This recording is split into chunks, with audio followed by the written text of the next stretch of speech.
Këta janë që drejtojnë Shqipërinë. Në këto duar ka në Shqipëria. Deri tani e tuti të shumë do ndryshojnë shumë gjëra.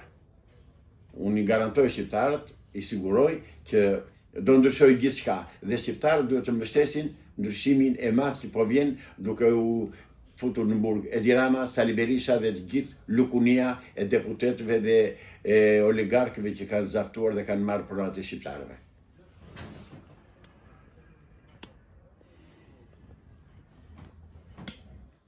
Apo kam kur thoni do ndryshoj gjithçka tani, për çfarë keni fjalën? E kam fjalën që qeveria teknike është ngritur, duhet marrë pushtetin sa më shpejt.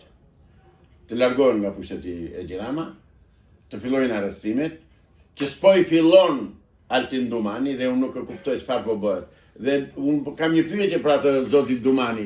Zoti Dumani, ty të paguan Amerika apo Edi Rama? Ku që shërben? Praktikisht kujt po i shërben? Sepse ti nuk po bën atë detyrën për cilën je ngarkuar dhe për cilën është krijuar dhe institucioni që drejton ti. Po pse nuk po e bën detyrën ai ecën mbi bazën e hetimeve? Ai s'mund të arrestoj njerëzit, ka dhe arrestoj njerëzit, nëse s'ka hetim. Po hetimet janë bërë, ja kanë quar Byroja Kombëtare e Hetimit, BKH-ja ja ka quar të gjitha provat dhe dokumentat ja ka quar në zyrë. I ka atje. Thjesht duhet të filloj punën, kërkoj gjykatës që të nxjerrë urdhrat e arrestit dhe të arrestoj hajdutët, kriminalët dhe kryesisht politikanët që janë të korruptuar në Shqipëri. A mos ndoshta është vullneti i Amerikës që të ketë një hap mbrapa, spaku dhe të mos shkojmë me arrestime? Atë se di. Qofse është vullneti që nuk e besoj, nuk e besoj që Amerika ti thotë bën mbrapsh, se pa mundur. Të pakën si besojnë te Amerika, se tani në këtë botë jemi në botën e çuditërave, besojmë çfarë nuk duhet besuar dhe nuk besojmë atë që duhet besuar. Problemi është që spaku ka marrë urdhër, ka marrë ultimatum që të filloj arrestimet. Ardhja e këtij prokurori që ka ardhur nga Ministria e Drejtësisë së Shtetit Bashkuar të Amerikës para 4 ditësh, komisioni kështu mirë them delegacioni që erdhi nga ata, pikërisht për këtë erdhën, sepse pa që ky nuk po bënte detyrën Altin Dumani dhe me sa di dhe me sa nga informacionet që kam unë, ata kanë ardhur dhe i kanë dhënë ultimatumin e prerë, fillo arrestimet. Tani se çdo bëjë nuk e di. Dhe këtu hahen, e kam thënë edhe një herë tjetër, këtu hahen jashtëzakonisht egër rusët me amerikanët në Shqipëri. Avokat, ju po thoni që ka ardhur prokuror amerikan dhe i ka dhënë taksative Altin Dumani. Ka ardhur delegacion nga Ministria e Drejtësisë së Shtetit Bashkuar, nuk e di tani çfarë janë prokuror, janë hetues, janë gjyqtar, nuk e di. S'ka marrë kontakt me ta. Avokat, ju thoni që ka përplasje mes amerikanëve dhe rusëve në Shqipëri. A është e dukshme kjo përplasje? Më e dukshme s'ka ku shkon më, nuk po veprojnë spaku, çka ka Altin Dumani, çfarë ka, kush e pengon.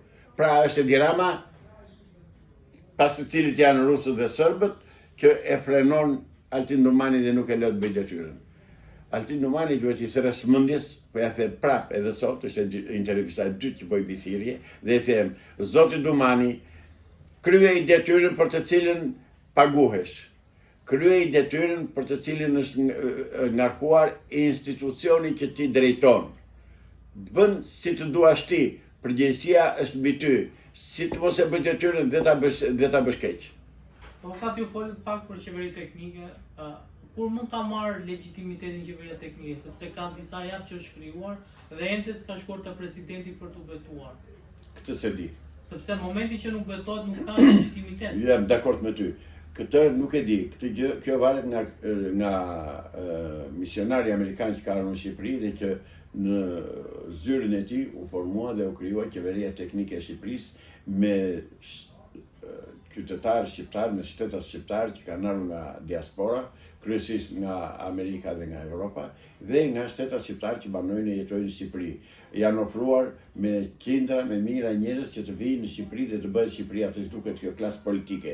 Kam besim në këtë gjë që do bëhet dhe besoj se do bëhet. Avokat, po flitet që mund të ketë një marrëveshje mes Edi Ramës dhe Berishës jo vetëm për qeveri teknike që mund ta krijojnë ata, por edhe ndryshime kushtetuese.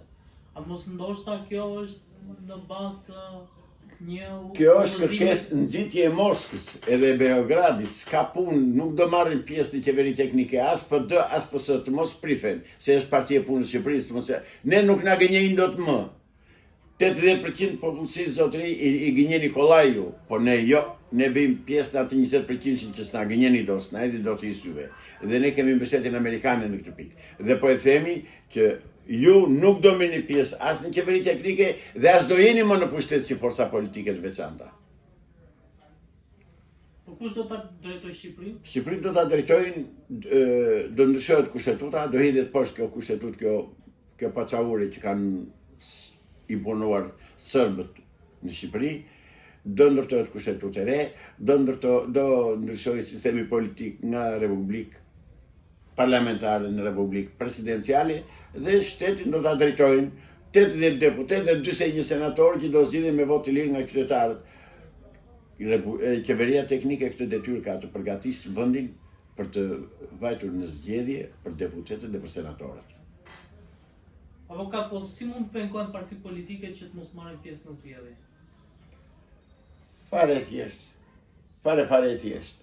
Do arrestojnë krerët e tyre që kanë tradhtuar interesat e popullit shqiptar, që kanë vjedhur pasurinë e popullit shqiptar, kanë vjedhur pasurinë e Shqipërisë, kanë tjetërsuar, kanë përzënë jashtë, kanë bërë genocid. Ore, këta janë më kriminelë se kriminelët e Pol Potit. Këta janë më kriminelë se Kambodxanët që zhdukën 1,5 milion Kambodxan. Ata i vranë, i ekzekutuan dhe është muzeu me Mira Kafka në Kambodja. Këta i dërguan në Evropë, i shpërndan. Objektivi i Beogradit është që të ketë sa më pak shqiptar dhe të ketë sa më pak vendas. Dhe mundësisht të heqin të tërë nga Shqipëria. Kësaj po e shërben Edi Rama. Ka 13 vjet që ka marrë pushtet, 12 vjet sa u bën që ka përzën 1 milion e sa shqiptar nga Shqipëria. Këtu është fatkeqësia e shqiptarëve. Që vazhdojnë akoma sepse falangat e Moskës edhe të Beogradit i kanë në parlament deri dje. I kishim atje. Ata që mbështesin Edi Ramën janë të poshtë nga Edi Rama. Që ta dim se ai vetëm nuk bën dot gjë.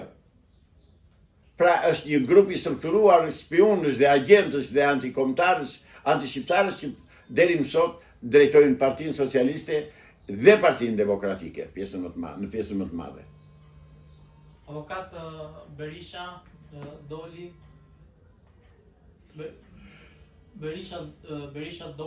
pak ditë më parë në konferencë për media duke hedhur akuzat të forta jo vetëm ndaj Edi Ramës, por edhe ndaj kreut të SPAK-ut Altin Dumani, duke e cilësuar si pjesë të organizatës së troplinëve të grupit të Shiakut. Tani, unë ato veprimet që janë denoncuar si pjesëmarrës të troplinëve, ku diun që këto grupet janë arrestuar, unë nuk i di dhe nuk kam asnjë informacion për ta, sepse di vetëm son në media. Aq sa dini dhe unë, plus që mendoj se duhet keni informacion më tepër.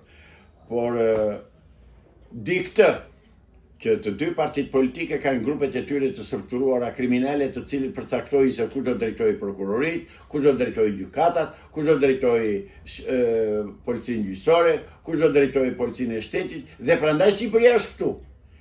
Sepse pushtet në Shqipëri janë një zotëri.